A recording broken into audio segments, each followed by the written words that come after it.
Seigneur, je te remercie pour cette journée. Merci parce qu'elle est en train de bien se passer.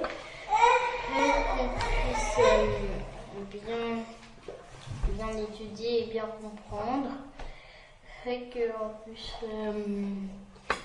aussi en savoir plus et que vous puissiez être prêts pour l'enlèvement de Jésus-Christ. Amen. Amen. Seigneur, je te remercie pour cette journée. Merci parce que tu nous as gardés, protégés, tu as permis que tout se passe bien. Je te prie, Seigneur, pour cette parole que nous allons écouter. Seigneur, fais qu'on puisse la méditer et bien la comprendre. Au nom de Jésus-Christ, Amen. Amen. Éternel, Roi de gloire, Père, nous voulons encore te glorifier pour le privilège que tu nous accordes du souffle de vie. Et Seigneur Père, de ce que tu nous as attirés, Seigneur Dieu Tout-Puissant, dans ta présence, afin que nous te connaissions encore mieux pour marcher de manière toujours plus près de toi. Seigneur, merci encore de prendre le contrôle de ces moments par ton Saint-Esprit. Instruis-nous et dispose de nos cœurs, que nos cœurs soient prêts à faire ta volonté. Au nom de Jésus-Christ, Amen. Amen. Alors, qu'est-ce qu'on avait vu la dernière fois? Oui, Raphaël. On avait vu que les paroles des parents ne doivent pas irriter les enfants. D'accord. On avait aussi vu que, comme elles ne doivent pas nous irriter, elles doivent plutôt nous encourager. Et que aussi les paroles des parents doivent aussi prévenir du danger. D'accord, très bien. Wendy, tu peux compléter? Oui. On a aussi vu que les enfants on a vu aussi que les enfants devaient obéir aux parents, et si on parle mal aux parents, on parle mal à Dieu, et que les parents étaient des représentants de Dieu. Oui. Et voilà. Pour les enfants. Très bien. Vous avez bien retenu. Ok? Vous avez bien retenu. Donc on va continuer. Alors, oui, je disais tantôt, est-ce que vous avez un sujet sur lequel vous voulez qu'on parle? Sinon, moi, je vais vous donner un sujet.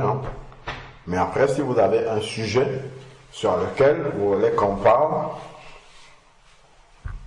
oui. La foi en Dieu. La foi en Dieu. Oui. En fait, moi, je voulais que comme ça approche, on parle de l'enlèvement, parce qu'en fait, il y a des trucs que j'ai pas tout compris. Dans l'enlèvement, vous avez des questions? On peut faire aussi, soit vous choisissez un sujet sur lequel on parle, soit je peux répondre aussi à des questions. C'est-à-dire des questions pas forcément uniquement sur un sujet, sur plusieurs sujets. Aussi. Voilà, comme ça. D'accord. Attends.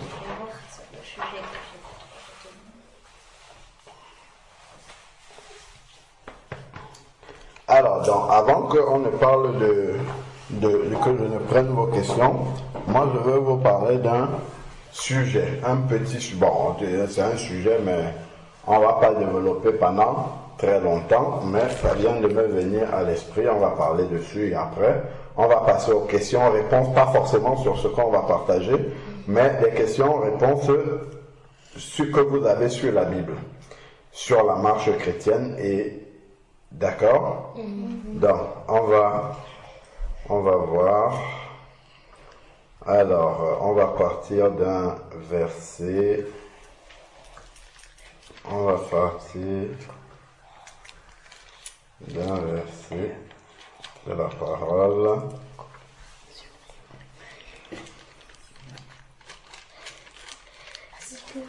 Prenons Colossiens 3. Colossiens 3, verset 15. Colossiens 3, verset 15. Moi, j'étais déjà à la page. D'accord. Comme on a dit, Colossiens 3, 15. Alors, Colossiens.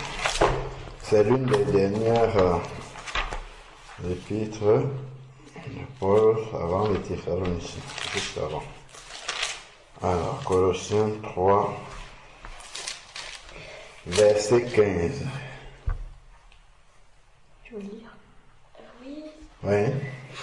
Alors, et que la paix de Christ à laquelle vous avez été appelés pour former un seul corps règne dans vos cœurs. Et soyez reconnaissants. Très bien. Alors, dans ce verset, il est dit que la paix de Christ à laquelle vous avez été appelés. Donc, vous avez été appelés, ça veut dire, c'est tout ce que Jésus a sauvé. Ok? C'est une autre manière de parler de ce que Jésus a sauvé. On dit qu'il les a appelés. D'accord? Vous vous rappelez que quand Jésus était sorti des eaux du baptême, du Jourdain, quand il arrivait, il appelle Pierre. Il dit, toi tu es Céphas, on t'appellera, tu es Simon, on t'appellera Céphas, c'est-à-dire Pierre, suis-moi. À l'autre, le fils de Zébédée, Jean et son frère, il dit aussi, suivez-moi, d'accord? Ok, donc il appelle les gens pour se convertir.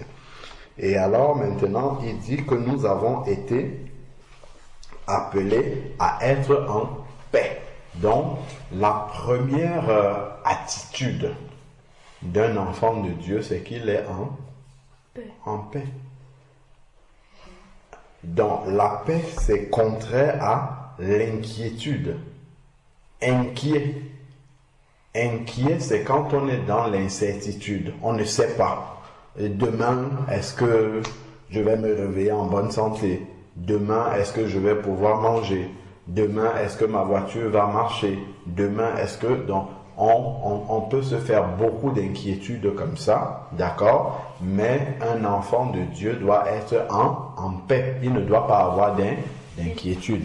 Est-ce que vous, lorsque vous vous levez pour aller à l'école, est-ce que vous avez des inquiétudes pour savoir est-ce que vous aurez un cartable, est-ce que vous aurez des stylos, est-ce que vous allez pouvoir manger à la cantine? Pourquoi vous ne vous inquiétez pas de ça? Parce que vos parents, ils ont payé déjà tout avant.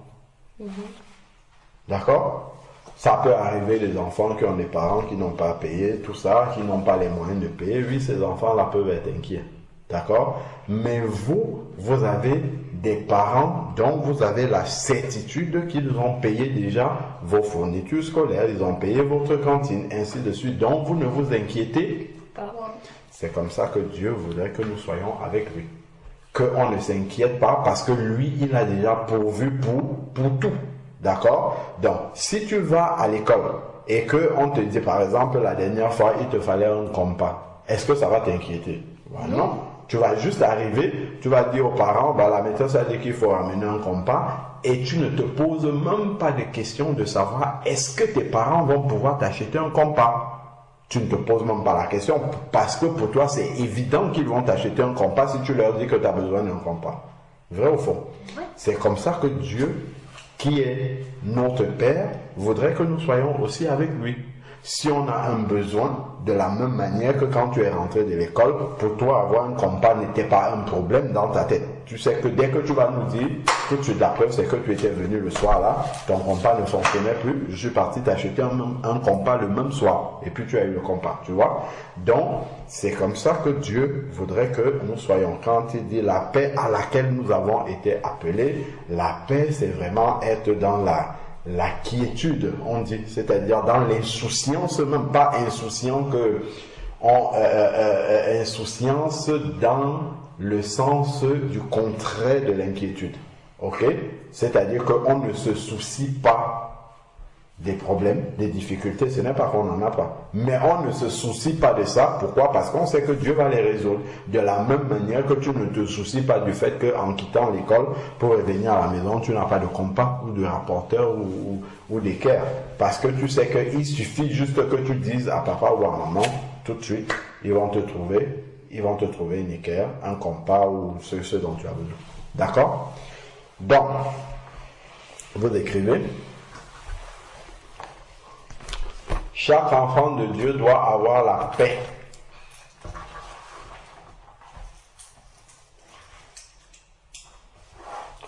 chaque enfant de Dieu doit avoir la paix de Jésus. C'est d'ailleurs pour cela que Jésus est venu sur la terre, c'est pour nous donner la paix.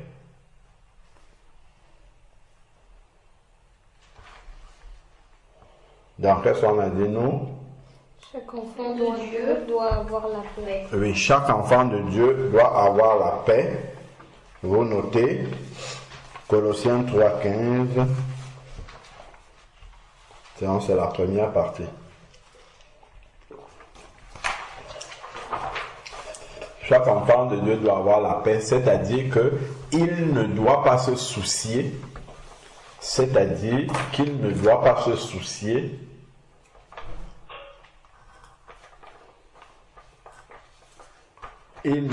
se soucier des difficultés par lesquelles il passe. Il ne doit pas se soucier des difficultés par lesquelles il passe, car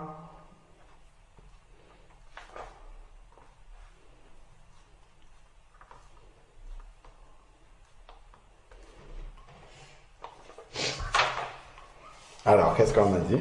On a dit que chaque enfant de Dieu doit avoir la paix, c'est-à-dire qu'il ne doit pas se soucier des difficultés. Oui, des difficultés, c'est ça, ou des épreuves, si tu veux. C'est-à-dire qu'il ne doit pas se soucier des épreuves ou des difficultés qui lui arrivent. ENT.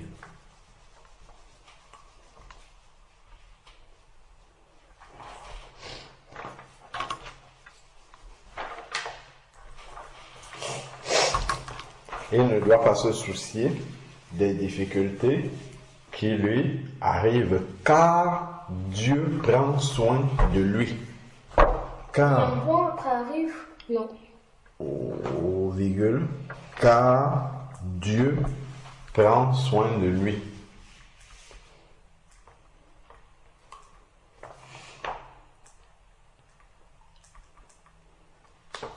C'est-à-dire,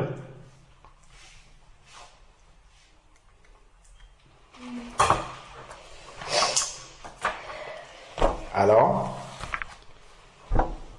qu'est-ce que vous avez noté? Alors, chaque enfant de Dieu doit avoir la paix, c'est-à-dire qu'il ne doit pas se soucier des difficultés qui lui arrivent, car Dieu prend soin de lui. Voilà. Tu as noté aussi, Wendy? Oui. Car Dieu prend soin de lui. Colossiens 3,15.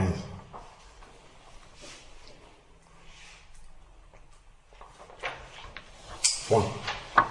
Les inquiétudes viennent du diable.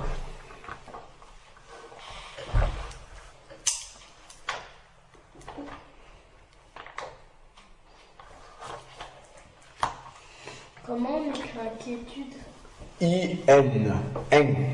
Inquiétude. Q-U-I, qui est. Q-U-I, étude. Tu fais, c'est inquiétude, c'est inquiet et étude. Inquiétude, inquiet et étude.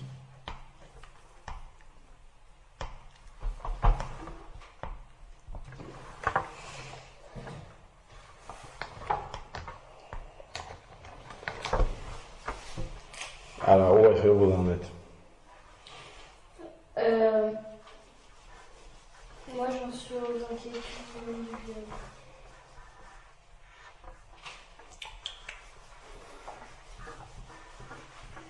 C'est bon? C'est bon. Qu'est-ce que vous avez noté? Chaque enfant de Dieu doit avoir la paix, c'est-à-dire qu'il ne doit pas se soucier des difficultés qui lui arrivent, car Dieu prend soin de lui. Colossiens 3, verset 15. Les inquiétudes viennent du diable. Ça, j'ai juste... Ok.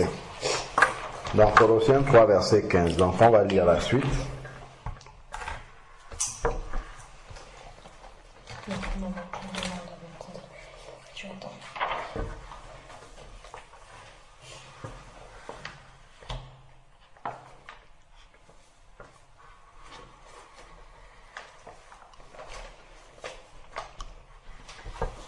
Vous avez noté le verset, Colossiens 3, 15? Oui. Là. Donc, il ne faut pas rester dans une attitude d'énervement, d'inquiétude. Ah, qu'est-ce qui va m'arriver? Pourquoi ceci? Pourquoi cela? Ok? Jésus a toujours une solution. Ensuite, il dit que la paix à laquelle vous avez été appelés, donc si quelqu'un devient un enfant de Dieu, il doit avoir la paix parce que Jésus-Christ est le prince de paix. Très bien. Donc, Jésus-Christ est le prince de paix. Alors, Jésus-Christ est le prince de paix. Donc, il est dit car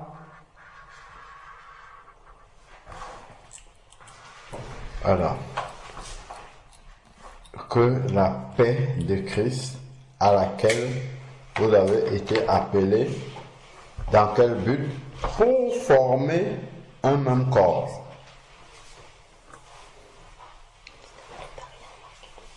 La paix de Christ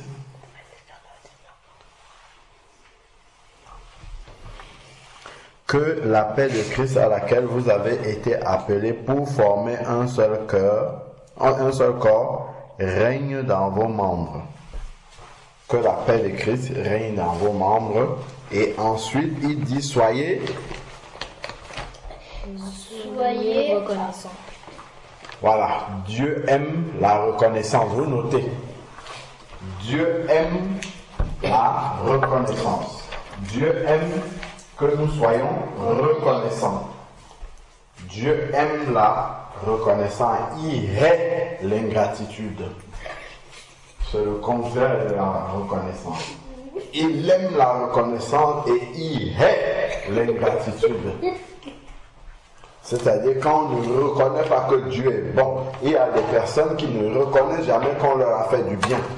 Tu viens, tu lui donnes 50 €, il te dit, ah, pourquoi tu ne me donnes pas 75 ou 100 €? Et il est fâché. Il est fâché alors qu'on lui a donné de l'argent. Mais lui, il veut toujours plus. Il veut toujours autre chose. La reconnaissance. Dieu hait l'ingratitude et il aime la reconnaissance. On écrit et elle en quatre lettres. Lui, Dieu aime la reconnaissance et hait l'ingratitude. L'ingratitude, c'est ne pas reconnaître. Vous ne notez pas.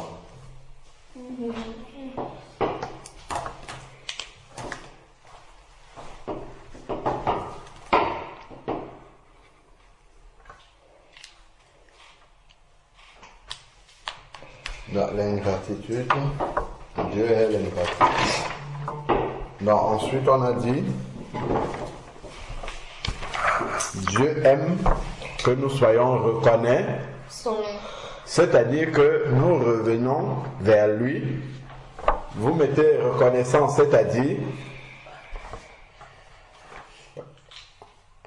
reconnaissance, c'est encore comme les actions de grâce. Donc Dieu aime que nous soyons reconnaissants.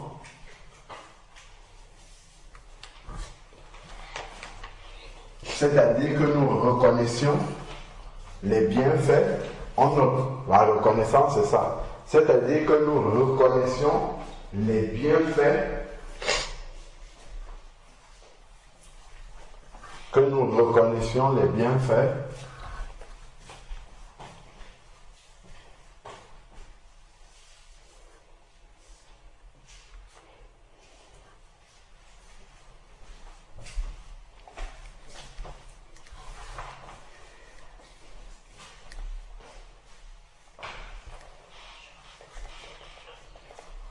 vous avez noté reconnaissant, c'est-à-dire revenir pour lui dire merci du bienfait qu'il nous a accordé. Ok? Vous notez reconnaissant.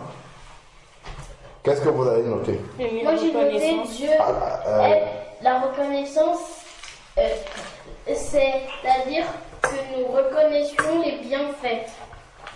De quoi? Je sais pas, De Dieu, je pense. Ok. bienfaits de Dieu.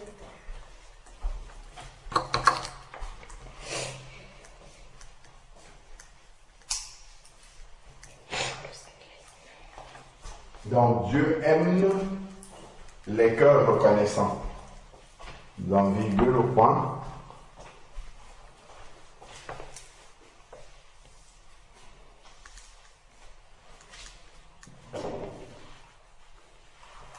Dieu aime les cœurs reconnaissants. Moi, j'ai écrit quelque chose qui Oui. est vraiment une reconnaissance, c'est-à-dire que nous reconnaissions les bienfaits de Dieu et revenions lui dire merci. Oui, c'est ça.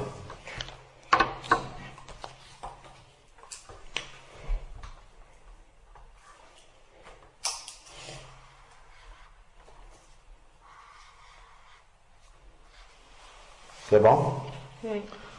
Donc, reconnaissant, c'est-à-dire que nous revenons lui dire merci pour les bienfaits qu'il nous a accordés.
Donc,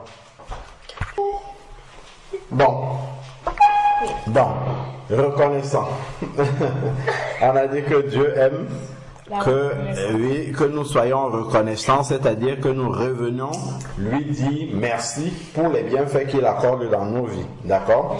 Et ensuite, on a pris Luc chapitre 17 du verset 11 au verset 19, encore connu sous la parabole des 10 lépreux. Donc Jésus a guéri les 10 et il y a un seul sur 10 qui est revenu. Vous avez compris ce que Jésus dit? Il tomba face contre terre, c'est le verset 16, au pied de Jésus et... Donc il tomba face contre terre au pied de Jésus et lui rendit grâce. C'était un Samaritain. Donc on nous dit c'était un Samaritain. Jésus prit la parole et dit, les 10 n'ont-ils pas été purifiés, donc été guéris, ok, mais les 9 autres, où sont-ils? Vous voyez que sur 10 personnes, il y a 9 qui sont ingrates. Et il y a une seule personne sur les 10 qui reconnaît. Qu'est-ce que ça veut dire? Ça veut dire que ce n'est pas courant. Il y a beaucoup plus de personnes ingrates que de personnes reconnaissantes. Voilà pourquoi Dieu dit d'être reconnaissant. Parce que ce n'est pas naturel, ok, chez l'homme. Vous notez?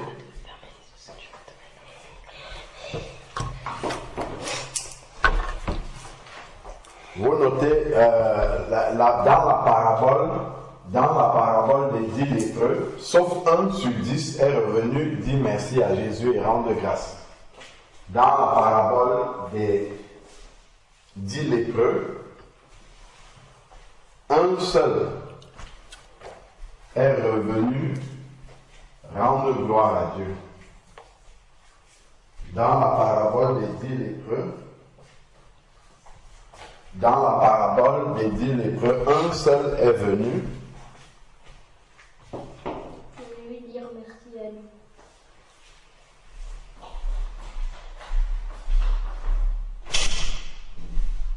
J'ai envie de lui dire thanks à Dieu.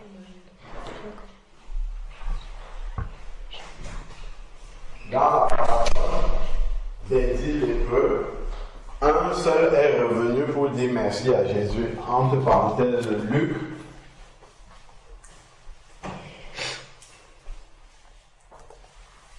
Luc 17, 11 à 19. Luc 17, 11 à 19.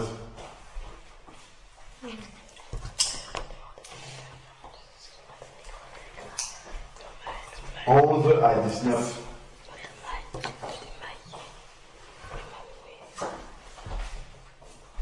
Et le Seigneur a fait la remarque dessus. Donc ça veut dire que ce n'est pas le plus grand nombre de personnes qui est reconnaissant.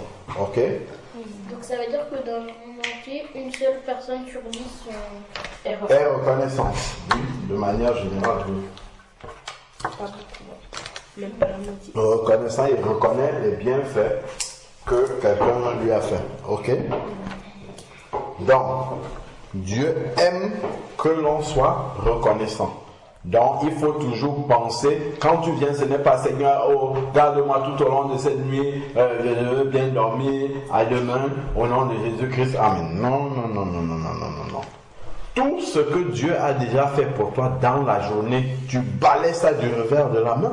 Parce que tu aurais pu avoir un accident de la route, tu aurais pu, je ne sais pas moi, être déjà malade avant, tu aurais pu, il y a beaucoup de choses qui auraient pu t'arriver, mais Dieu a empêché que cela arrive. C'est pour ça que tu as toujours le souffle de vie. Vous avez vu, parfois vous avez eu des camarades qui ont eu un accident à l'école, le sang coulait, on a appelé les pompiers, et à partir de ce moment-là, ils ne sont plus rentrés chez eux, ils sont allés à l'hôpital. Ok?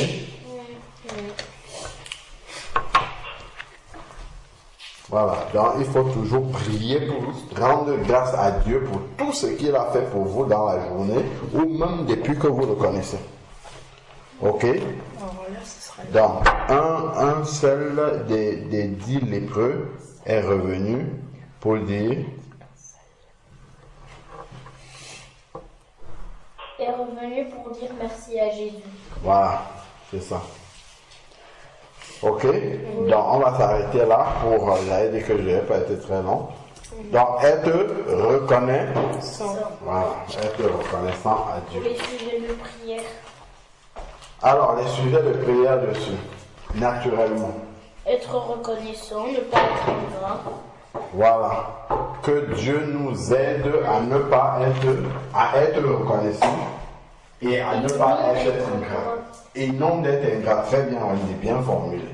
Que Dieu nous aide à être reconnaissant avec S et non pas ingrat.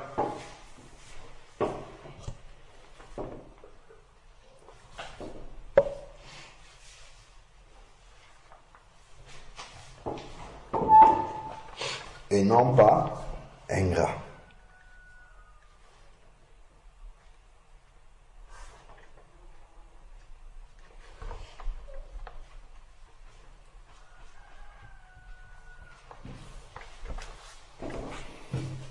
Dans le premier sujet, que Dieu nous aide à être reconnaissant et pas ingrat. Qu'est-ce qu'on a dit dans la première partie?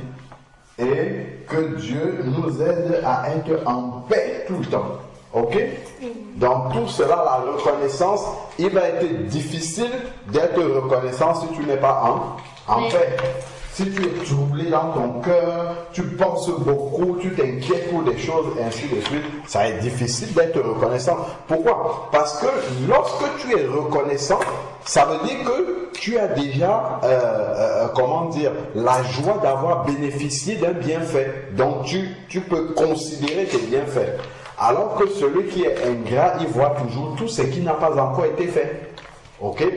Celui qui est reconnaissant, il voit ce qui a déjà été fait et il dit merci pour cela. Celui qui est ingrat, il voit tout ce qui n'a pas encore été fait et il ne reconnaît pas ce qui lui a été fait. Vous pouvez noter ça.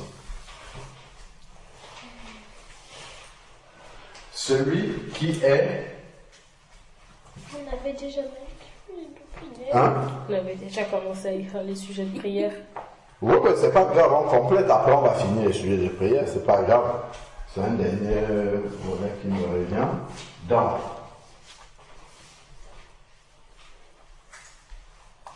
on a dit quoi? Être reconnaissant.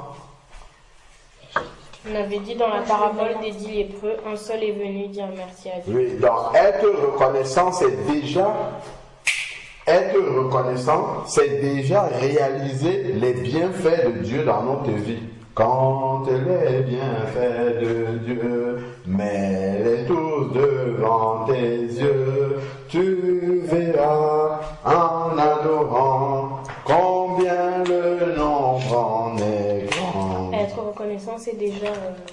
Oui, être reconnaissant, c'est déjà réaliser.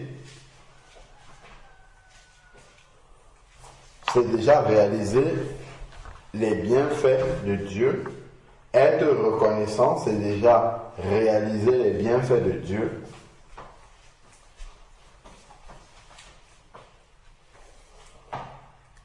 Être reconnaissant, c'est déjà réaliser les bienfaits de Dieu pour nous ou dans notre vie. Ok? Chacune de vous sait ce que Dieu fait dans sa vie. Hein? Oui. Ok.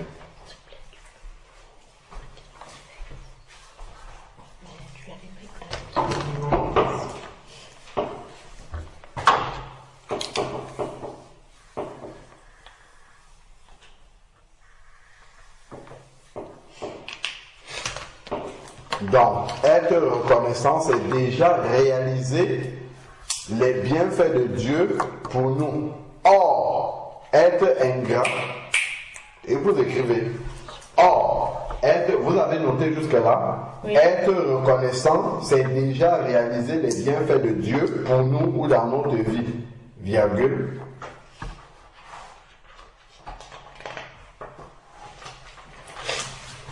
Tu es bon, tu as noté jusque-là? Oui.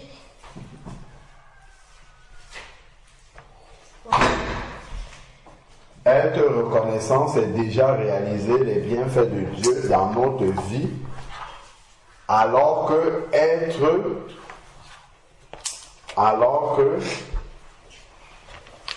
reconnaissant, c'est déjà réaliser les bienfaits de Dieu dans notre vie. Or, être ingrat, c'est... Alors que être ingrat,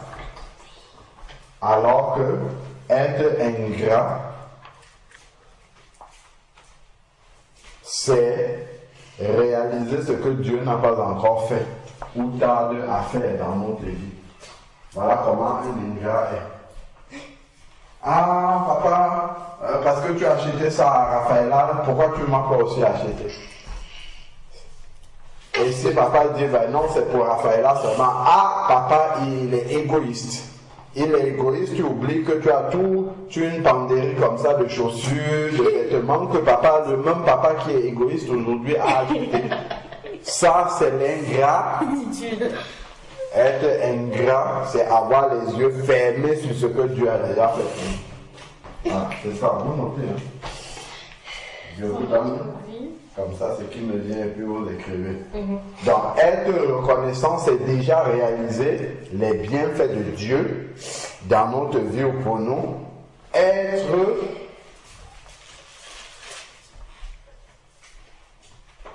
Autrement, être ingrat. Oui, oui. Alors que être ingrat, c'est réaliser ce que Dieu n'a pas encore fait ou tarde à faire. C'est ça. C'est réaliser ce que Dieu... C'est d'avoir les yeux fermés sur ce que Dieu a déjà fait pour nous. D'accord. Être ingrat, c'est réaliser ce que Dieu n'a pas encore fait ou tarde à faire. Ouais, c'est ça. Et ça, l'ingratitude. C'est bon, vous avez noté? Oui, papa.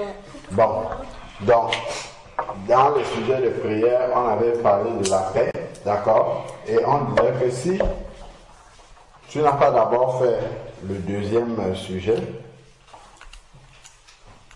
être dans la paix va être compliqué. Parce que si tu n'as pas la sérénité dans ton cœur, parce que être reconnaissant, pour être reconnaissant, il faut avoir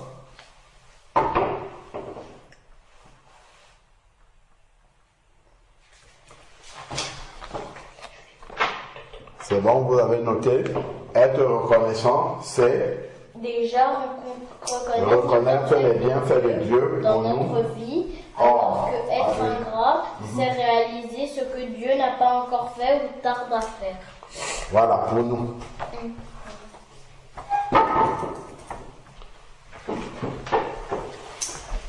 C'est bon? Donc, on revient sur le sujet de prière.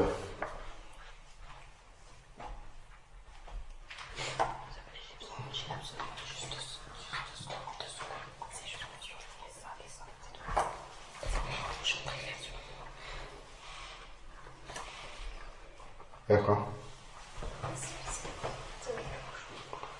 Alors, c'est bon? Oui. Ok, donc on a dit premier sujet de prière que Dieu nous aide à être reconnaissants. Deuxième sujet, que nous puissions réaliser que nous avons reçu la paix de Dieu.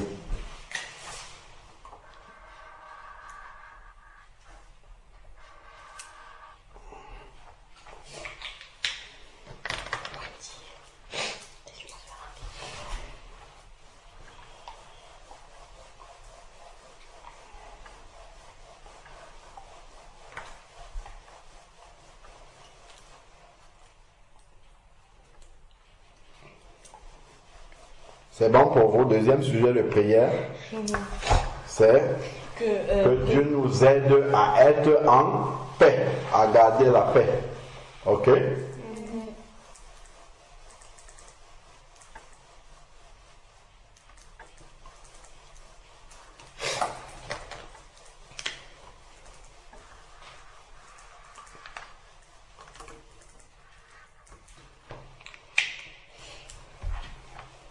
C'est bon, le deuxième sujet, que Dieu nous aide à garder la paix.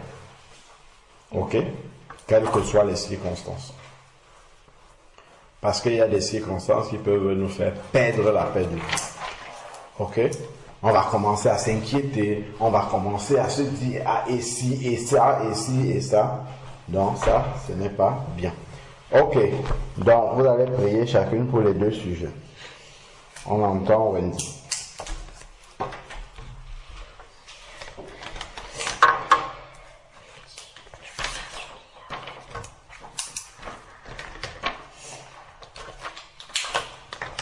Seigneur, je te remercie parce qu'on a pu bien